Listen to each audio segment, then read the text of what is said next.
नमस्कार मित्रों, मैं कृष्णा कुमार स्वागत करता हूं अपने YouTube चैनल धरती और इंसान में। और आज हम बात करेंगे आप लोगों का ट्रेनिंग के संबंध में। एक वीडियो मेरी जारी हो चुकी है, मतदान दल कर्मी किस प्रकार अपना काम संपादित करेंगे, पार्ट 1। आज पार्ट 2 वीडियो बनाने के लिए हम लोग यहाँ पर उपस्थित हैं और मेरे साथ में है सुभाष कुमार आर्य और बसंत गुड़िया जी। नमस्कार करते हैं सर। और हम लोग चाहते हैं कि मतदान दल कर्मी जिनको प्रशिक्षण में मान लीजिए किसी तरह का त्रुटि हुआ हो, तो उस संबंध में आप लोग भी विशेषज्ञ हैं, देखेंगे कहीं पर अगर ज़रूरत होगी तो इन लोगों को बताना है। हम कंटिन्यू करते हैं। आप लोगों को मैंने प्रपत्रों के विषय में बात किया था कि आवश्यक 5 प्रपत्र आपके टेबल में मैंने रखवाए थे और उसके बाद 4 अन्य प्रपत्र भी रखवाए थे। इसको एक बार थोड़ा सा याद को ताज़ा कर लेते हैं, कंटिन्यू कर लेते हैं। 5 प्रपत्र जो आपको रखवाए थे वह था 1 नंबर में हमारा 17C का 2 कॉपी जो ओपन लिफाफा में जाता है, उसके बाद पीठासीन की डायरी जो ओपन लिफाफा में जाता है। 3rd में था विजिट शीट जो ओपन लिफाफा में जाता है। इनको आपको व्यवस्थित तरीके से अपने टेबल में पेपर वेट लगा के, पेपर वेट तो आपको उस कार्य क्षेत्र में मिलेगा नहीं, इस परिस्थिति में पत्थर या कुछ रख सकते हैं ताकि उड़े नहीं। और चौथा में था रिपोर्ट्स 1 2 3 4 5 और 5वां में था घोषणाएं, डिक्लेरेशन 1 2 3 4। और उसके बाद अन्य और 4 प्रपत्र हम आपको सजेस्ट किए थे कि आप अपने टेबल में रख लेंगे। और ये थे आपके ASD प्रपत्र जो आपको 10 मिले हुए हैं। दूसरा नंबर में था मैं टेंडर बैलेट पेपर और टेंडर प्रपत्र। और तीसरा नंबर में मैंने 14A या 14 का प्रपत्र आपको रखवाए थे। और चौथा में आयु संबंधी घोषणा। अब मैं इन प्रपत्रों को आपका टेबल में तैयार कर चुका हूँ। अब हम उन 6 लिफाफों पे ध्यान फोकस करेंगे। आज मेरी वीडियो खास करके प्रपत्र और उसके बाद मॉकपोल और सीलिंग से संबंधित होने वाली है।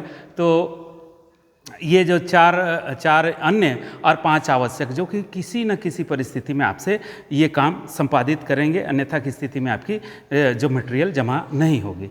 तो मैं इनको लिफाफा में आता हूँ कि 6 लिफाफे हैं। आप देखेंगे कि इन जो 5 प्रपत्र और 4 प्रपत्र की बात हुई थी, इससे अलग हटके एक भी प्रपत्र आपसे बिल्कुल नहीं मांगा जाएगा। तो मैं सबसे पहला लिफाफा मास्टर लिफाफा उठाता हूँ। इसका रंग सफ़ेद होगा। आपको डमी भी मिली हुई है, देख लीजिएगा, और मटेरियल मिल रहा है तो उसमें भी मिलान कर लेंगे। सफ़ेद लिफाफा में आप देखिएगा, मास्टर लिफाफा में 3 और अन्य लिफाफा इसमें मांगते हैं आपसे।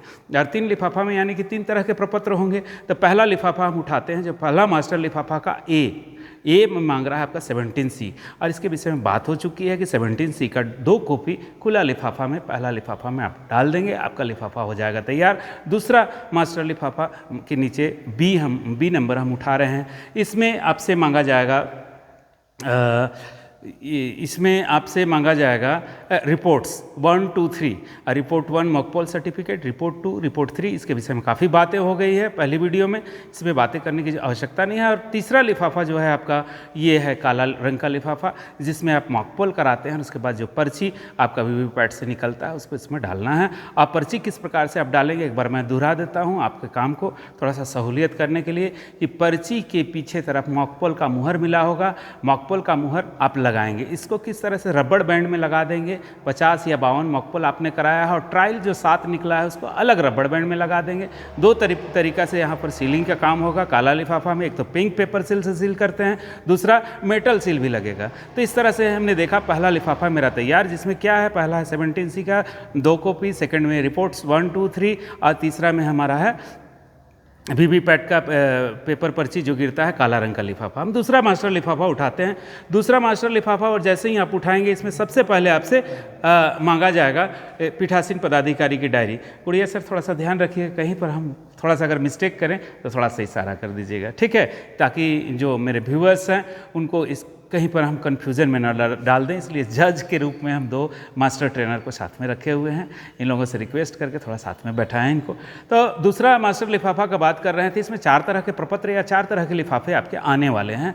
पहला है आपका पीठासीन पदाधिकारी की डायरी, जिसके विषय में भी चर्चा हो चुकी है। 27 बिंदुओं का एक प्रपत्र है, जिसमें आवश्यक रूप से वैसी सारी सूचनाएँ आपसे मांगी जाएगी जो मतदान के दौरान आपने उसको फेस किया है। इसमें चर्चा करने की आवश्यकता नहीं है। दूसरा लिफाफा इसका सील होगा। होगा जो 17A रजिस्टर या 17 का रजिस्टर इसमें जो P2 इसको तैयार कर रहे हैं तो इस लिफाफा में डाल देना है, सील कर देना है, तैयार हो जाएगा। तीसरा लिफाफा आप देखेंगे 14A जो आपका टेबल में हम रखवाए हैं, और 14A किन परिस्थितियों में भरी जानी है ये आप भली भांति जान रहे हैं। फिर एक बार मैं दोहरा देता हूँ उसको कि अगर वैसे मतदाता जो अपने शरीर से अपना मतदान नहीं कर पाते हैं उस परिस्थिति में आप साथ ही अलाउ करते हैं, और साथ ही जब अलाउ करते हैं तो 14A प्रपत्र एक भरवाते हैं, 14 का प्रपत्र। अगर इस तरह का प्रपत्र आपने भरवाया है तो इस लिफाफा में डालेंगे, लिफाफा रहेगा खुला, और नहीं तो नील लिख के कागज़ में वेरीफाई करके अपना साइन हस्ताक्षर तिथि के साथ में डाल देंगे, लिफाफा तैयार हो गया। चौथा है आपका जो लिफाफा मास्टर लिफाफा में चौथा प्रपत्र जो आने वाला है ये रहा आपका विजिट शीट। तो मैंने 2 लिफाफे देख लिए। अब तीसरा मास्टर लिफाफा आता हूँ, और तीसरा मास्टर लिफाफा में 5 तरह के प्रपत्र आपसे मांगे जाएंगे। ये 5 तरह का प्रपत्र हम लोग देखते हैं कौन कौन से ये 5 तरह के प्रपत्र हैं। सबसे पहला तो है आपका, थोड़ा सा इसका नेचर को समझ लेते हैं। तीसरा लिफाफा ही स्टेशनरी पैकेट है, इसके विषय में थोड़ा सा इसका नेचर इस तरह से अलग हो जाता है कि इसमें जितने भी 5 तरह के लिफाफे आपके आने वाले हैं सारे लिफाफे सील होंगे, मास्टर लिफाफा भी सील होगा। पहला में क्या है कि आपका इलेक्टोरल रोल का जो मार्क्ड कॉपी था जो P1 के पास में तैयार हो रहा था, तैयार हो चुका है, उसको पहला लिफाफा में डाल देना है, सील कर देना है, आपका लिफाफा तैयार हो गया। सेकेंड में देखिए वोटर स्लिप जो P2 जारी कर रहे थे और P3 के पास में जमा हो रहा था, उस लिफाफा को इस लिफाफा में उस जो है सो मत पर्चियों को डाल देना है आपका ये लिफाफा, और सील कर देना है, लिफाफा तैयार हो। 3 और 4 नंबर को थोड़ा सा समझ लेते हैं। आपके टेबल में मैंने टेंडर बैलेट पेपर रखवाए थे, और अगर इस तरह का टेंडर वोटिंग होती है आपकी बूथ में तो टेंडर वोटिंग होती है तो 3 नंबर का लिफाफा में डालेंगे जितना भी टेंडर वोट हुआ है, अन्यथा कि अगर नहीं हुआ है तो 3 नंबर का लिफाफा में आप डालेंगे, नील लिख के कागज़ में डाल देंगे। चौथा नंबर का लिफाफा आता है कि टेंडर बैलेट आपको 20 मिले थे, आपने प्रयोग किया है तो 3 नंबर में डाले हैं, नहीं प्रयोग किया है तो रेस सारे बचे हुए तो 4 नंबर का लिफाफा में 20 का 20 डाल देना है, सील कर देना है, आपका लिफाफा हो जाएगा तैयार। उसके बाद देखते हैं 5 नंबर में, अगर आपके बूथ में फॉर्म 14 भराया है, फॉर्म 14 मतलब चैलेंज वोट हुई है, और चैलेंज वोट हुई है इस परिस्थिति में आपको ये 5वां लिफाफा आपका भराएगा, अन्यथा के स्थिति में लिफाफा जाएगा ही जाएगा, और उसको सत्यापित करके आप भेजेंगे और उसमें नील लिख के कागज़ में, सफ़ेद कागज़ में नील लिख के साइन करके आप डाल देंगे।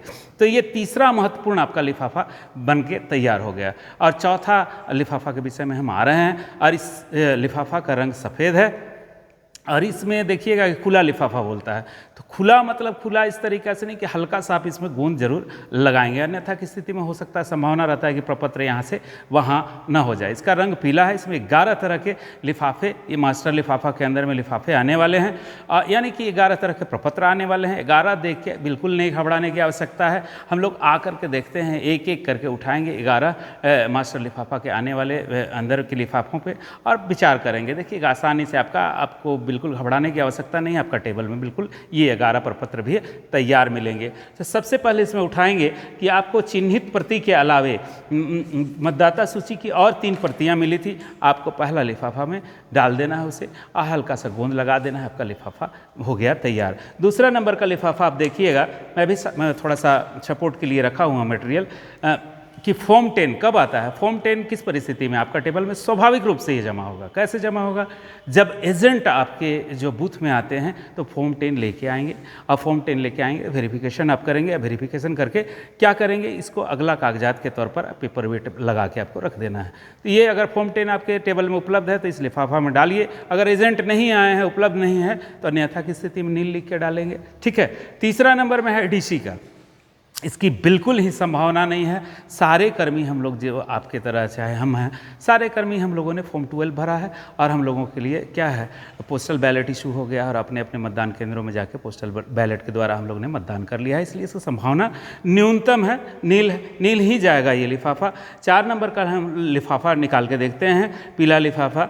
तो यहाँ पर आपका महत्वपूर्ण 4 दस्तावेज आने वाले हैं जो कि मैंने आपके टेबल में रखवाए थे। ये चारों दस्तावेज हैं घोषणाएँ, घोषणा 1, 2, 3, 4 तैयार है घोषणा, इसमें इसको लिफाफा में डाल देना है, हल्का सा गोंद लगा देना है। उसके बाद में हम आते हैं आपका 5वां लिफाफा। 5वां लिफाफा में अगर आपके बूथ में चैलेंज वोटिंग हुआ है और इसके लिए आपने क्या रसीद काटा होगा और उसकी अधकट्टी बची हुई होगी, 2 रुपया भी जमा हुआ होगा, इस परिस्थिति में क्या करेंगे, इस लिफाफा में डाल देंगे। और अगर चैलेंज वोटिंग नहीं हुआ है तो लिफाफा नील लिख के खाली जा रहा है। छठा नंबर में आ रहे हैं। छठा नंबर में क्या है कि सीलिंग के लिए आपके तीन तीन मिलते हैं, जैसे ग्रीन पेपर सील आपको 3 मिलेंगे, स्पेशल टैग 3 मिलेगा, लेकिन प्रयोग एक होगा किसी भी परिस्थिति में। और अगर प्रयोग हुआ है और बाकी बचा हुआ है, चाहे वो डैमेज है चाहे अच्छा है, इस लिफाफा में उसको डाल देना है, हल्का सा गोंद लगा देना है, आपका लिफाफा बिल्कुल तैयार हो जाएगा। अगला 7वां नंबर का लिफाफा में देखेंगे कि P2 जो वोटर स्लिप जारी कर रहे थे, मतदाता पर्ची जो इशू कर रहे थे, तो आपके मतदाताओं के अनुसार मटेरियल में आपको मिलता है कि 1000 वोटर हैं तो 1050 या 10-20 मतलब एक्स्ट्रा ही कुछ मिलता है कि आपको मतदाता स्लिप मिली है। लेकिन 70% वोटिंग हुआ तो देखेंगे कि 300 के आसपास आपके पास मतदाता स्लिप बचे हुए हैं। तो रेस्ट जितने मतदाता पर्ची आपके थे इस लिफाफा में डाल देना है, थोड़ा सा गोंद लगा देना है, आपका लिफाफा होके बन के तैयार हो गया। अब उसके बाद में देखते हैं आपका 8 नंबर का लिफाफा, आयु संबंधी घोषणा। आपका टेबल में मैंने चौथा प्रपत्र में चौथा अन्य प्रपत्र के रूप में आपके टेबल में पेपर वेट दे के मैं रखवाया है। अगर इसको थोड़ा सा समझना होगा, अगर P1 के पास में कुछ इस तरह का वोटर आते हैं और उनका उम्र 62 वर्ष लिखा हुआ है और देखने में 22 साल का लगते हैं, तो इस परिस्थिति में क्या करेंगे, उस वोटर को P1 पीठासीन के जिम्मे दे देंगे ना सर। कहीं पर गलत होंगे तो थोड़ा सा हमको रोक दीजिएगा पांडे सर। तो P1 उनको पीठासीन का टेबल में रख देंगे, भेजेंगे, और पीठासीन साहब भी उनकी जो भी उपलब्ध दस्तावेज हैं उनकी जांच करेंगे, BLO से उसको सत्यापित करेंगे बाहर निकल कर। उस परिस्थिति में ऐसा सामने निकल के आता है कि वोटर बिल्कुल सही है, उम्र के संबंध में जो उनका दस्तावेज दिखा रहा है 62 साल, ये मानवीय भूल हो सकती है। इस परिस्थिति में उनको वोटिंग के लिए अलाउ कराना है, लेकिन आयु संबंधी घोषणा पत्र जो है आपका टेबल में रखा हुआ एक फॉर्म इनसे भरा लेना है। और आज जब इस तरह का प्रपत्र आपका तैयार हुआ है तो क्या करेंगे, ये 9वें नंबर का 8वें नंबर का लिफाफा में इसको डालेंगे। और इस तरह का केसेस नहीं आया है आपका बूथ में तो बहुत अच्छी बात है, नील लिख के लिफाफा अब डाल देंगे। अब 9 नंबर का लिफाफा में आते हैं। अगर आपके बूथ में जिसकी संभावना बिल्कुल न्यून है, नगण्य है, टेस्ट वोट हुआ है 49 MA नियम के तहत में, तो इस परिस्थिति में उसके सारे दस्तावेज इसमें डालने हैं, और नहीं हुआ है तो नील लिख के डालेंगे, आपका लिफाफा 9वां तैयार हो गया। उसके बाद आते हैं हम 10वां लिफाफा। ये संभावना इसकी बनती है देहात के क्षेत्र में कि हो सकता है, और शहरी क्षेत्रों के वोटर में ये ASD वोटिंग होगी, और आपका 10वां लिफाफा में कुछ न कुछ प्रपत्र आएंगे। आपको मटेरियल जो मिला है प्रशिक्षण कर्मी के रूप में आपके झोले में जो है वो 10 प्रपत्र ASD के मिले होंगे। लेकिन कभी कभी परिस्थिति ऐसी भी आती है कि वोटर की संख्या ASD के 10 आपके मिले हैं और बहुत ज़्यादा आ गए हैं। इस परिस्थिति में जैसा आप लोगों ने अनुभव हमको बताया है कि इसका जेरोक्स करा लेना है, और जेरोक्स करा के ASD वोटर जितने हैं उनको वोटिंग के लिए अलाउ करना है। और इस प्रकार जितने भी प्रपत्र आपके ASD के तैयार हुए हैं इस लिफाफा में आपको डाल देना है, आपका लिफाफा तैयार हो जाएगा। 11वां और अंतिम लिफाफा के विषय में हम आ रहे हैं। ये 11वां लिफाफा है कि आपके बूथ में कुछ अनहोनी होती है, किसी तरह का दुर्घटना होता है। इस परिस्थिति में क्या करते हैं कि पीठासीन पदाधिकारी SHO मतलब सामने के पुलिस को रिपोर्ट करते हैं, रिटेन ना सर, रिटेन रिपोर्ट करते हैं, और उसका एक पावती भी रख लेते हैं, रिसीव कॉपी रख लेते हैं। और इस तरह का घटना हो तो रिसीविंग कॉपी को 11 नंबर के लिफाफा में डाल देना है, अन्यथा की स्थिति में ये लिफाफा भी नील जाएगा। बाकी 2 लिफाफाओं पे आपका टाइम वेस्ट मैं नहीं करना चाहता हूँ, आप इसको स्वयं से पढ़ेंगे और कर लेंगे। अब थोड़ा सा हम ध्यान देना चाहते हैं मॉक पोल पर। ये सबसे महत्वपूर्ण चीज़ है कि आप कहीं मॉक पोल को बेहतर तरीक़े से नहीं कर पा रहे हैं, या मॉक पोल आपने कराया और CRC नहीं कराया। कि ये बात तो तय है कि पोलिंग पार्टी जो रहती है विशेष परिस्थितियों में, मतलब टेम्प्रोरी ऑफिस में उनको काम करना है, साधन भी उनको मिले हैं, उनके अनुकूल नहीं हो सकते, माहौल भी कुछ अलग हो सकता है।